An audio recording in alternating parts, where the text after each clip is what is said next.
IPL auction आता है तो खिलाड़ियों की बल्ले बल्ले हो जाती है, कुछ खिलाड़ियों की चांदी चांदी हो जाती है, तो कुछ खिलाड़ी ठन गोपाल हो जाते हैं, कुछ खिलाड़ियों को अच्छी प्राइस के साथ खरीदार मिल जाते हैं, तो कुछ खिलाड़ी अनसोल्ड रह जाते हैं। और वही सब इस ऑक्शन में हुआ। कुछ खिलाड़ियों की किस्मत चमक गई तो कुछ खिलाड़ियों की लुटिया डूब गई। पैसा ही पैसा हो गया। और वही सब 2026 के आईपीएल ऑक्शन में देखने को मिला। आईपीएल 2026 के पहले मिनी ऑक्शन में क्या क्या घमासान हुआ, चलो कोई ना हम बता देते हैं। सबसे बड़ी कहानी ये रही कि एमएस धोनी और सीएसके ने अपने उत्तराधिकारी चुन लिए हैं। पहले थे प्रशांत वीर, जिनको सीएसके ने 14.2 करोड़ में खरीदा है। जडेजा के परफेक्ट रिप्लेसमेंट माने जा रहे हैं, बाएं हाथ के गेंदबाज हैं। लेकिन हैरानी वाली बात तो यह है कि नए खिलाड़ियों पर 14 करोड़ खर्च कर देना, मतलब सीएसके चाहती तो कैमरन ग्रीन को खरीद सकती थी, तो 25 करोड़ के बिके थे। लेकिन उनकी जगह पर सीएसके ने नए 2 खिलाड़ियों पर दाव लगाया है। पहले थे प्रशांत वीर, जिनको 14.2 करोड़ में खरीदा है, और दूसरे थे कार्तिक शर्मा, उनको भी 14.2 करोड़ में खरीदा है।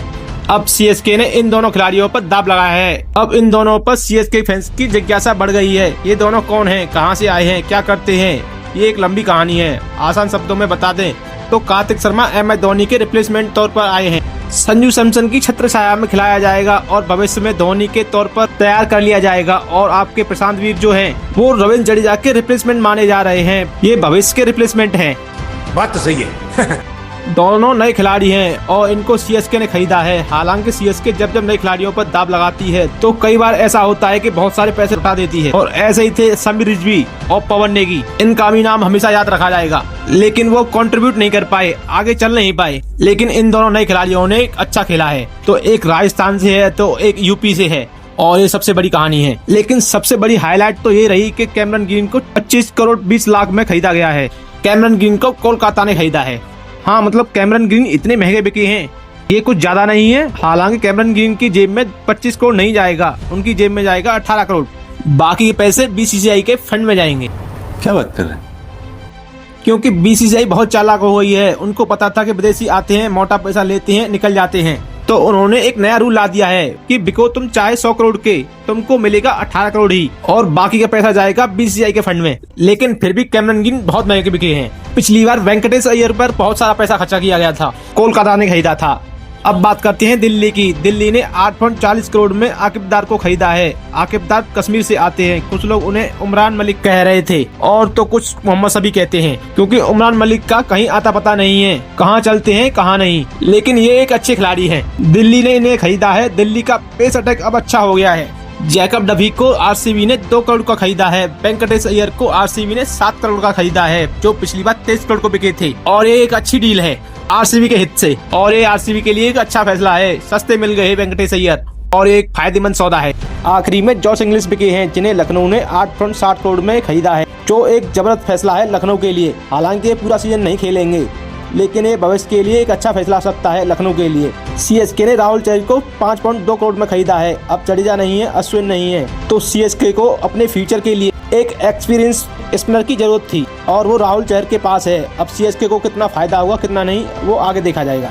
लेकिन राहुल चहर को फायदा हो सकता है, धोनी के एक्सपीरियंस में चमक सकते हैं। दीपक चहर को भी सीएसके ने हाईलाइट किया था। लिविंगस्टन को एसआरएच ने 13 करोड़ में खरीदा है। अगर कई खिलाड़ी रिटायर नहीं होते तो लिविंगस्टन की किस्मत नहीं चमकती। हाँ, मतलब मैक्सवेल और लिविंगस्टन इतने महंगे नहीं बिकते। लेकिन जो भी हो, उनको एक खरीदार मिल गया है। लेकिन इतना महंगा जाएंगे ये पता नहीं था। मथीसा पथराना 18 करोड़ के बिके हैं। धोनी के लाल जो 18 करोड़ में केकेआर ने खरीदा है। इंडिया के नजरिए के हिसाब से हमारे नेक्स्ट सचिन तेंदुलकर माने जाने वाले पृथ्वी शॉ को भी खरीदार मिल गया है। उनको डीसी ने 75 लाख में खरीदा है। और दूसरे हैं सरफराज खान, उनको भी खरीदार मिल गया है। उनको सीएसके ने खरीद लिया है 75 लाख में।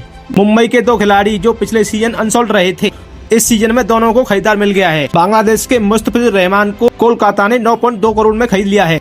कुल मिलाकर बात ऐसी है कि ये वाला ऑक्शन बड़ा मजेदार रहा। सीएसके अनके प्लेयर्स पर जमकर पैसा लगा रही थी। हाँ, मतलब कैमरन ग्रीन के लिए उन्होंने शुरुआत तो की, लेकिन केकेआर ने बाजी मार ली, तो उन्होंने इंडियन प्लेयर्स पर जमकर पैसा लगाया। विकेट कीपर कार्तिक शर्मा और ऑलराउंडर प्रशांत वीर की खुशी का ठिकाना नहीं रहा जब उनको ये पता चला कि उनको सीएसके ने खरीदा है। एमएस धोनी की छत्र छाया में खरीदने वाले हैं, और क्या ही चाहिए, जिनको देखकर बड़े हुए और अब उनके साथ खेलने को मिलेगा। गुजरात ने जैसन होल्टर को खरीदा है, लेकिन जीटी के फैंस ज्यादा हैरान नहीं है, क्योंकि जीटी श्रीलंका और वेस्ट इंडीज में अपनी पूरी टीम देख रही है। हिटमायर भी वहीं से आते हैं, जैसन होल्डर भी वहीं से आते हैं, इसलिए जीटी चले गए। सीएसके फिलहाल अच्छी टीम लग रही है। एमएस धोनी वहाँ कैप्टन है, संजू सैमसन वहाँ पहले ही चले गए हैं। अच्छी टीम थी, लेकिन अब और अच्छी हो गई है। तो इस टाइम सीएसके के पास ऋतुराज गायकवाड़ और आयुष मात्रे ओपनिंग के तौर पर हैं। संजू सैमसन 3 नंबर पर खेलेंगे। फिर उसके बाद 4 नंबर पर आपके पास ब्रेविस आ जाते हैं, जो एक गजब के खिलाड़ी हैं। आपने नए 2 खिलाड़ी खरीदे हैं, अब उनको खिलाओगे या नहीं ये आपको पता है। उर्विल पटेल आपके पास है कीपर के तौर पर। अब सीएसके के पास बहुत सारे ऑप्शन हो गए हैं। ऑलराउंडर के तौर पर शुभम दुबे उनके पास पहले से हैं। गेंदबाजी में अगर आप देखोगे तो शेष गोपाल को लिया है। नूर अहमद उनके पास पहले से हैं। एक नया खिलाड़ी लिया है जो एक अच्छा खिलाड़ी है। फिलहाल सीएसके एक अच्छी टीम लग रही है, दमदार लग रही है। कार्तिक शर्मा को लिया है, प्रशांत वीर को लिया है, खलील हुसैन को लिया है। एक्सपीरियंस में राहुल चहर उनके पास आ गए हैं। ऑल ओवर सीएसके टीम अच्छी लग रही है। इस बार सीएसके ने यंग टैलेंट पर जमकर खर्चा किया है। 18 साल के आयुष मात्रे हैं, 19 साल के कार्तिक शर्मा हैं, 22 साल के ब्रेविस हैं, प्रशांत वीर हैं और ये सभी यंगस्टर खिलाड़ी हैं। प्रशांत वीर को 6 हिटिंग मशीन माना जाता है, ऐसा माना जाता है। हालांकि ये बात समीर रिजवी को लेकर भी कही जाती है। फिलहाल सीएसके बुजुर्गों से यंग टीम बन गई है। दिल्ली कैपिटल्स ने भी यही किया है। 21 करोड़ थे उनके पास, अच्छा सौदा किया है। डेविड मिलर को लिया है जो एक अच्छी डील है। मिलर एक बड़े खिलाड़ी हैं। दिल्ली ने आकिब नदी को 8.40 करोड़ में खरीदा है, जो एक अच्छे खिलाड़ी हैं। प्रथम निशंका को उन्होंने खरीदा है, ये भी एक अच्छी डील है। दिल्ली ने आकिब दार को भी खरीदा है जो कश्मीर से आते हैं। कुल मिलाकर अच्छा कॉम्बिनेशन बनाया है। हाँ, मतलब दिल्ली ओनर ने अपना एक्सपीरियंस एक बार फिर दिखाया है। और दिल्ली भी एक अच्छी टीम है। इनके पास के राहुल पहले से थे, करुण नायर पहले से थे, अभिषेक पौरेल थे जिन्होंने पिछले सीजन अच्छा किया था। चंद स्टब्स जो उनके पास पहले से थे वो एक बड़े खिलाड़ी हैं। उनके पास अक्षर पटेल हैं, समीर रिजवी हैं, आशुतोष शर्मा हैं, विपराज निगम हैं। ये सभी एक अच्छे खिलाड़ी हैं। इस साल उन्होंने नीतीश राणा को ऐड किया है। गेंदबाजी में मुकेश कुमार, कुलदीप यादव, चमीरा ये सब पहले से थे। अब इसमें आकिब दार और बेन टकेट का भी नाम जुड़ गया है और ये सब एक अच्छे खिलाड़ी हैं। और अगर फैंस के हिसाब से देखें तो फैंस आरसीबी के लिए हमेशा पागल रहते हैं। आरसीबी ने इस साल वेंकटेश अय्यर को लिया है, 7 करोड़ में खरीदा है, जो एक गजब की डील थी। वेंकटेश अय्यर पिछली साल नहीं चले, लोगों ने बहुत सुनाया था, लेकिन वेंकटेश अय्यर बहुत अच्छे खिलाड़ी हैं। वो किसी पहचान के मोहताज नहीं है। वो बात अलग होगी कि इस साल उनको पैसा कम मिला है, लेकिन भूख ज्यादा होगी, उनके अंदर लड़ाई चल रही होगी। पिछले साल 23.75 करोड़ के बिके थे, लेकिन इस बार 7 करोड़ के आरसीबी ने खरीदा है। और मुझे लग रहा है कि वो आरसीबी को पाई लौटा देंगे।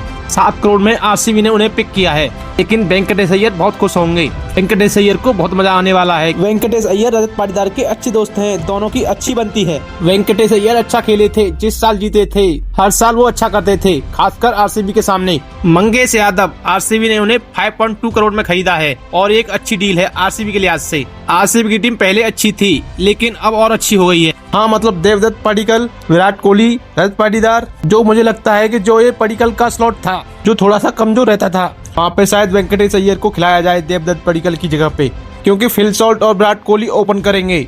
3 नंबर पर वेंकटेश अय्यर को खिलाया जा सकता है। 4 नंबर पर रजत पाटीदार खेलते हैं, 5 नंबर पर जितेश शर्मा खेलते हैं, 6 नंबर पर टिम डेविड आ जाएंगे और 7 नंबर पर मार्जू शेफर्ड खेलते हुए दिखाई दे सकते हैं। कुल मिलाकर आरसीबी एक बढ़िया टीम है। गेंदबाजी भी देख लो, हेजलवुड है, रसिक दार सलाम है, श्वेत शर्मा है, भुवनेश्वर है। आरसीबी के पास नवान तुषारा है, यश दयाल है। आरसीबी अच्छी टीम है और अब आरसीबी और ज्यादा खतरनाक हो गई है, खासकर आरसीबी की बॉलिंग लाइनअप को देखकर, क्योंकि हेजलवुड है, भुवनेश्वर है और इन्होंने जैकब डफी को भी ले लिया है। तुषारा है, रसिक दार सलाम है। कुल मिलाकर इस टाइम फिलहाल आरसीबी एक गजब की टीम है। और अब बात करते हैं कोलकाता की। कोलकाता के पास पैसे बहुत थे।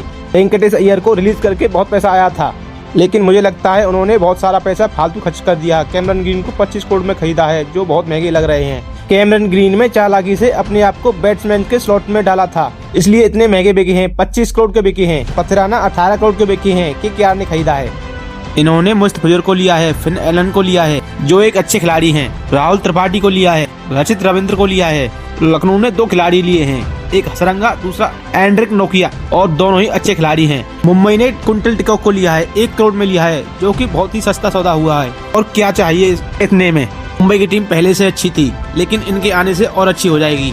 राजस्थान ने रविंद्र जडेजा को पहले ही ले लिया था और अब रवि बिजनोई को 7 करोड़ में ले लिया है। रवि बिजनोई को क्या सीएसके ले सकती थी? हाँ, ले सकती थी, लेकिन उन्होंने लिया नहीं। क्यों नहीं लिया ये पता नहीं।